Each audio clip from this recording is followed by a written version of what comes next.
अस्सलाम वालेकुम everyone.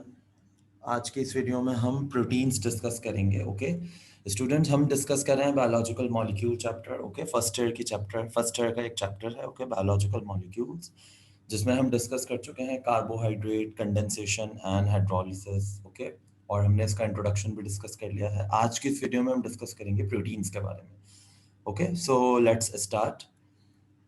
First of all, protein जो हैं they are the polymers of amino acid. Polymerization यानी मतलब इसका क्या है कि polymers of amino acid it consist of so many monomers. और वो मोनोमर्स क्या है? Individual amino acid. मोनोमर्स और पॉलीमर्स क्या होते हैं इसका जो है वो हम डिस्कशन प्रीवियस वीडियोस में कर चुके हैं। मैं नीचे लिंक शेयर कर दूंगा इसकी वीडियो में भी, आप लोग वो वीडियो भी जरूर देखें। They make more than 50% of dry weight of a cell. एक सेल का 50% से भी ज्यादा वेट प्रोटीन पे कंसिस्ट होता है। इट मींस सेल्स के बहुत सारे स्ट्रक्चर्स प्रोटीन से बने हुए होते हैं। Okay and first of all the name was suggested by the Berzelius. Now अगर हम इस वाली इमेज में देखें तो ये एक प्रोटीन की चेन है, ठीक है, और individual amino acids form the protein chain. So we can say amino acid is monomer, individual amino acid is monomer, and these chains are called as the polymer. और अमाइनो मोनोमर जब polymer बनाते हैं तो वो कौन से reaction से बनाते हैं? वो कंडेंसेशन रिएक्शन से बनाते हैं। ओके अब ये एक स्ट्रक्चर है, एक टिपिकल अमाइनो एसिड का जर्नल स्ट्रक्चर है। इसके बीच में कार्बन है, एक तरफ इसके हाइड्रोजन अटैच होती है, एक तरफ ये आर जिसको हम साइड चेन या कह दें कि फंक्शनल ग्रुप भी कहते हैं, फिर एक तरफ इसके कार्बोक्सिलिक एसिड ग्रुप है COOH, जो कि एक एसिडिक ग्रुप है और अमाइनो एसिड को एसिडिक प्रॉपर्टीज प्रोवाइड करता है। जबकि दूसरी तरफ इसके अमाइनो ग्रुप है जिसको हम बोल सकते हैं NH2 या NH3। ओके अमोनिया से डेरिवेटिव है अमोनिया का। अच्छा, अब आप लोगों को एक यहाँ पर ये चीज याद रखनी है। This amino group over here, it is amino group, it is basic in nature, I wrote B, and this acidic group, carboxylic acidic group, it is acidic in nature. So due to the presence of these acidic and basic group, amino acid are called as amino acid. Amino mean because amine group is present, and acid, why they are called acids? Because carboxylic acid group is present. Okay, and such compounds are called as the amphoteric compounds. ऐसे compounds को हम क्या बोल सकते हैं? They are called as the amphoteric compounds because they can act as an acid as well as base. ये acid के तौर पे भी act कर सकते हैं और ये जो है वो base के तौर पे भी act कर सकते हैं. So such compounds are called as the amphoteric. Okay I hope कि आपके बात समझ में आ गई होगी कि एम्फोटेरिक कंपाउंड्स कौन से होते हैं. Amino acid is an example of amphoteric compound. ठीक है. अच्छा, अब ये कुछ अमाइनो एसिड्स के ये एग्जांपल्स हैं अमाइनो एसिड्स के कुछ. जैसे एलेनिन में वो R जो है वो क्या है? CH3. फिर वेलिन में वो R क्या है? ये पूरा ये R है, CCH3CH3 और फिर यहाँ पर ये पूरा R है. अब आप देखें कि अमाइनो एसिड, एक अमाइनो एसिड दूसरे अमाइनो एसिड से डिस्टिंक्शन किस बेस पे रखता है? इस R के अकॉर्डिंग. अगर आप यहाँ पे देखें तो ये R जो है वो CH3 है. अगर फिर हम यहाँ पर देखें तो ये पूरा R है. ठीक है. अगर मैं यहाँ पर देखूं तो ये पूरा R है. ठीक है. अगर हम ग्लाइसिन में देखें तो R की जगह साहब R क्या है? RH है. अगर हम यहाँ पर देखें तो ये पूरा जो है वो R है. ठीक है. फिर ये कुछ में तो R जो है वो रिंग्स तक बना लेता है, जैसे ये आप यहाँ पे इस वाले अमाइनो एसिड में देख सकते हैं, phenyl alanine. So 20 different amino acids are formed on the basis of different R, or you can say on the basis of different side chains. Side chains के according 20 different amino acids generate होते हैं, बनते हैं. Okay अच्छा, अब ये peptide bond और linkage क्या है? जैसा हम प्रीवियस वीडियोस में भी डिस्कस कर चुके हैं, मैंने आप लोगों को बताया था कंडेंसेशन रिएक्शन. सो यहाँ पर कंडेंसेशन कैसे होगा? ये एक अमाइनो एसिड अपना OH और दूसरा अमाइनो एसिड अपना H प्रोवाइड करके वाटर को एलिमिनेट करेगा. The water will go out of the system. यहाँ से वाटर एलिमिनेट हो जाएगा और दो अमाइनो एसिड आपस में कंबाइन हो जाएंगे और एक बॉन्ड बन जाएगा इनके बीच में. That bond is called as the peptide bond. यहाँ पर शो हो रहा है. ठीक है. देखें ये NH, ये NH यहाँ पर, और ये CO, ये CO यहाँ पर. कार्बोक्सिलिक एसिड का एंड है CO. अमाइन ग्रुप का एंड है NH, दोनों ने बीच में बॉन्ड बना लिया इस वाटर को एलिमिनेट करके। So this bond is called as the peptide bond और पेप्टाइड लिंकेज।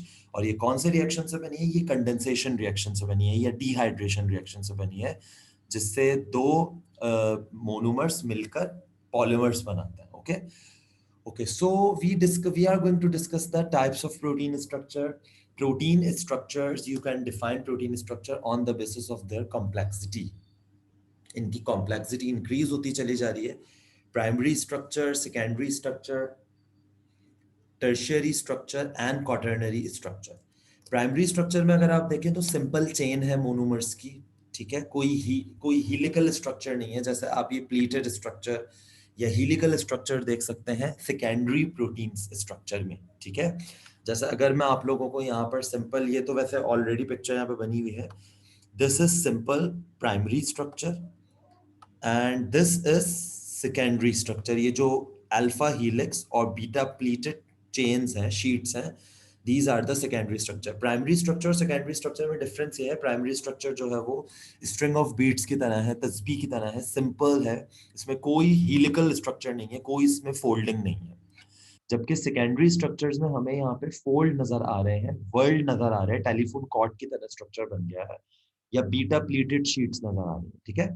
अच्छा, अब इसके बाद अगर हम बात करते हैं टर्शियरी स्ट्रक्चर की, so the tertiary structure is, you can say, super, इसमें फोल्ड्स होंगे और सुपर फोल्ड्स होंगे, ठीक है। यानी प्रोटीन स्ट्रक्चर बिल्कुल जो है वो कॉम्प्लेक्स बिल्कुल हो चुका है और बुरी तरह जो है वो कह लें कि बिल्कुल कंप्लीटली टॉर्न हो चुका है, और यू कैन से कि लूप, और इसमें सुपर फोल्ड्स आ चुके हैं, फोल्ड्स आ चुके हैं।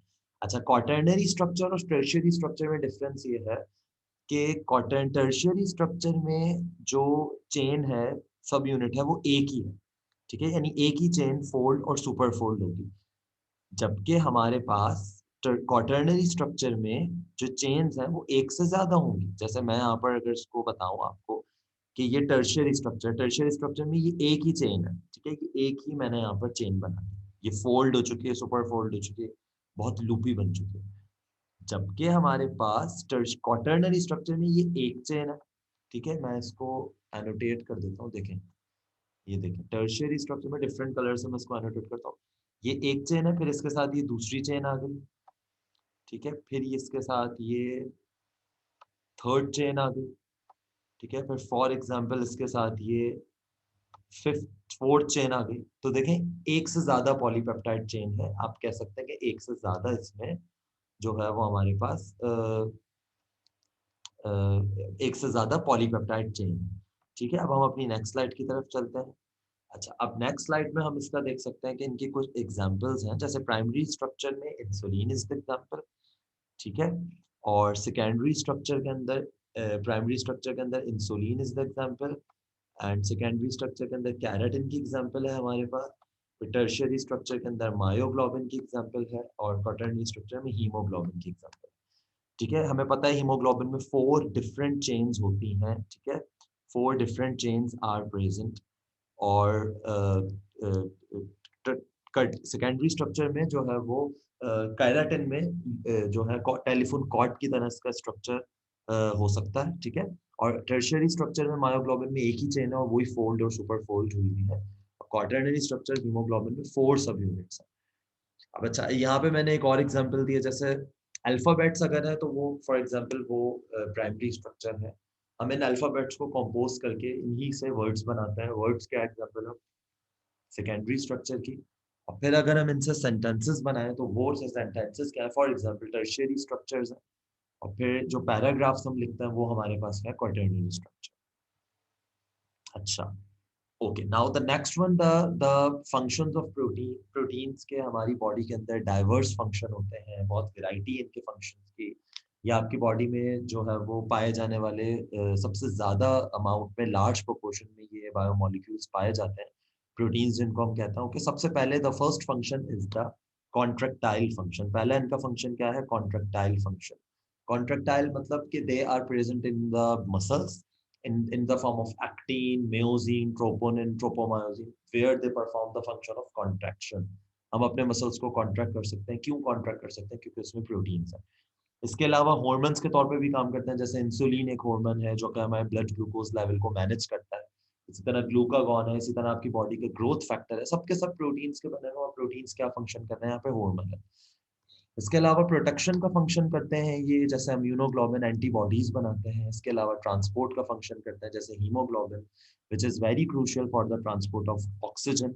इसके अलावा एंजाइम्स हमारी बॉडी में बड़ा इंपॉर्टेंट फंक्शन है। एंजाइम्स आपकी बॉडी में प्रोटीन के बने होते हैं जो कि बायो कैटलिस्ट है।